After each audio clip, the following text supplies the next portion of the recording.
যেটা বলতেছিলাম সেটাই বলি, শয়তানের দোকা। কথা বুঝে আইসিনি? হযরত মাবিয়া রাদিয়াল্লাহু তাআলা আনহু, আল্লাহর হাবিবের সাহাবী, পঞ্চম খলিফা।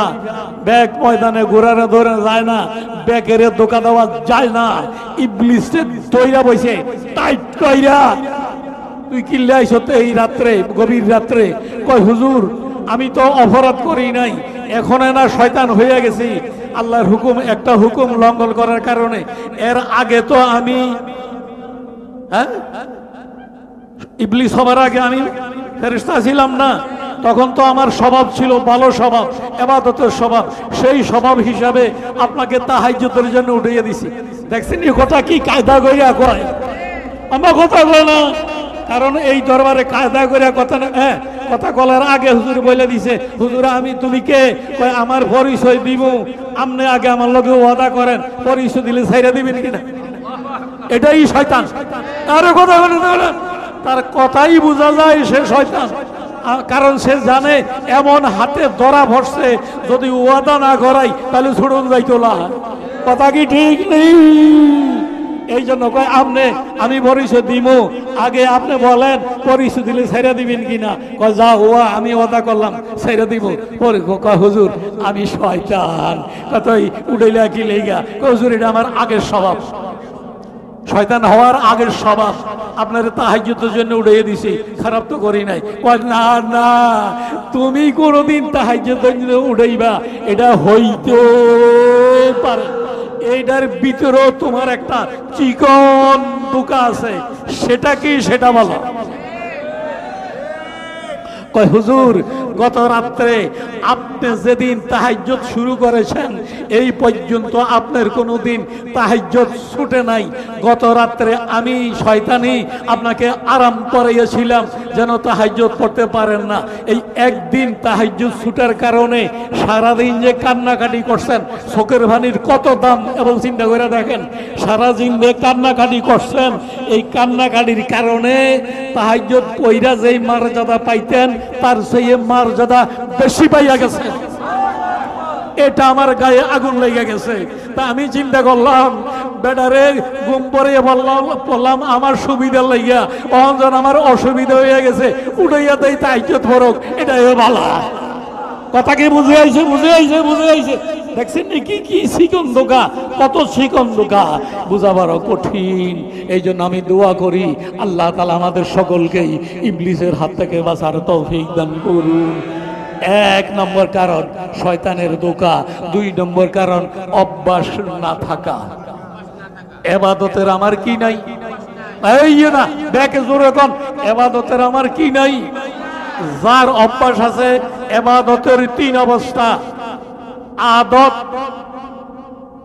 রিয়া, আদত, ইবাদত। আমার কথা বল না, রিয়া, আদত, ইবাদত। আমার আদত নাই, অভ্যাস নাই। কথা, যাদের অভ্যাস হয়ে গেছে তারা ইবাদত না করলে অশান্তি বিরাজ করে। এখানে বিরাট ঘটনা আছে, এটা বলতে গেলে আমার টাইমের অতিরিক্ত হয়ে যাবে। কটা পর্যন্ত সময়? আমি তো টাইম জানি না কথা, এটা বলতে গেলে অনেক সময় লাগবে। থাক, কি জানি বলতেছিলাম, না জানার কারণে কথা বল না। আপনারা প্রতি বছর উজানি মাহফিলে আসেন, প্রতি বছর এসলাই জুড়ে আসেন। আপনারা যদি বলেন আমরা জানি না, তাইলে এটা আমি বিশ্বাস করি না। যেহেতু আপনাদের সম্পর্ক জাননেওয়ালাদের সঙ্গে, সুতরাং আপনারা অবশ্যই জানেন। যারা জানে না, তাহলে এক নম্বর কারণ ইবাদত কষ্ট লাগার, এক নম্বর কারণ শয়তানের ধোঁকা, দুই নম্বর কারণ অভ্যাস না থাকা। কথা কি ঠিক আছে? অভ্যাস না থাকা। যারা ইবাদতের অভ্যাস করতে করতে, যারা তাদের ইবাদত করা আদত হয়ে গেছে, আদতটা একদিন ইবাদতে পরিণত হয়ে গেছে। যখন ইবাদতে পরিণত হয়ে গেছে তখন সে না করলেই অশান্তি লাগে। কত অশান্তি শুনলে আশ্চর্য হবেন। সম্মানিত হাজিরিন, একটু ধৈর্য, কথা আমার শেষ হওয়ার পথে। আমি আল্লাহকে দেখতে চাই। ঈশ্বরে কয়, পীরে কয়, তুমি আর কিছু দাবি করতে পারো না। দেওয়ার মালিক আমি না, দিবে আল্লাহ। তুমি এটা ছাড়া অন্য কিছু চাও, আমি দোয়া করব, আল্লাহ দিয়ে দিব। ভাই আমার আর কিচ্ছু দরকার নাই। আমার কথা বলো, আমার আর কিচ্ছু দরকার নাই। আমি মালিকরে দেখতাম চাই, কারণ পীরে জানে। আমার কথা কয় না, পীরের কাছে মাপকাঠি আছে। আমি যতই বলি সে কোনোদিন নামাজ ছাড়তে পারবে না। তারে দৌড়ে দরবার থেকে সরাইয়া দেওয়ার জন্য একটা ডিউটি দিয়ে দিছে, বাইক যাইয়া বেশি করিয়া খাইবা, সাধারণ যে খাদ্য খাও, ডেলি যেই খানা খাদ্য তার সেই পরিমাণে একটু বেশি খাইবা, কারণ বেশি খাইলে অলসতা আসে। আর এশার নামাজ না বইরা শুয়ে থাকবা। এশার নামাজ না বইরা কি, আরে কথা কর না, বেটা যাইতে গিয়ে আছে, আইয়া গেছে, তোমার কথা কয় না, পাইয়া গেছে, যাইতে আছে বাড়িতে গিয়া কি কয় ইচ্ছা মতন খাইছে, খাইয়া সাধারণ খানা একটু বেশি খাইছে, খাইয়া খাটের মধ্যে শুইয়া রইছে। আজকে আসার নামাজ পড়তো না, পীরে কইছে নামাজ না বইরা শুইতাম, এই জন্য নামাজ না বইরা শুইয়া রইছে। কিন্তু আজান যখন হইয়া গেছে তখন আর শরীরে মানায় না, শরীরের মধ্যে অশান্তি শুরু হইয়া গেছে। এবার আমার কথা বুঝেন, যাদের আদত এবাদত হইয়া গেছে তারা এবাদত না করলে অশান্তি বিরাজ করে। এই যে প্রমাণ নিয়ে যান, অশান্তি লাগলে আর ঘুম কি তার আইবনি, এদিকে গড়ায় সেদিকে গড়ায়, ঘুম যখন আইতেছে না, এই জামাতের টাইম যখন হইছে, একামত যখন দিবে তখন মনে মনে কয় হুজুরের কথা তো আমি পালন করতে পারলাম না, আচ্ছা দৌড়াইয়া যাই, আপাতত ফরজ আদায় করি, দেখা যাক কি হয়। দৌড়াইয়া গিয়া ফরজ আদায় করলেন, শরীরে একটু শান্তি আইছে, সুন্নতার বিতির বাকি রইছে। আমার কথা বলে সুন্নত বাকি রইছে, বিতির কিন্তু এশার লগের নামাজ না, বিতির আলাদা নামাজ। হুজুর কথা ঠিক আছে নাকি? বিতির আলাদা নামাজ, এশার লগের নামাজ না।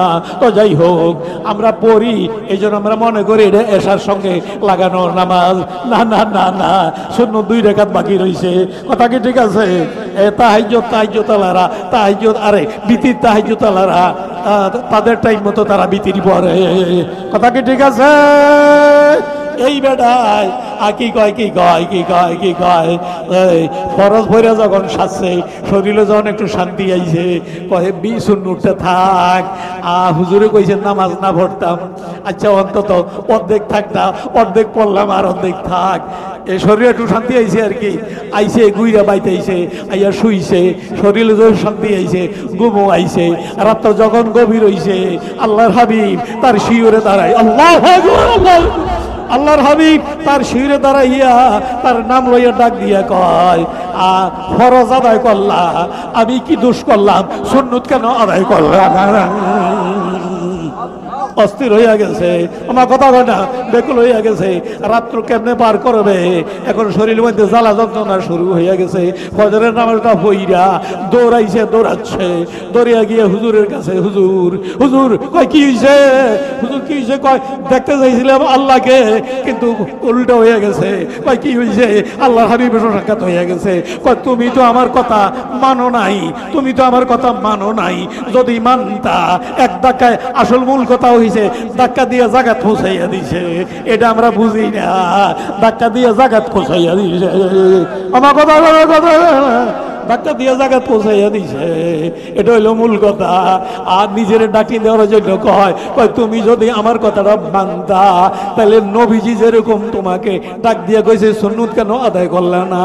আমার আল্লাহ বলতো, বন্দা কি অপরাধ, ফরজ আদায় করলে না কেন, আমার হুকুম পালন করলে না কেন? কথা বুঝে আইছে।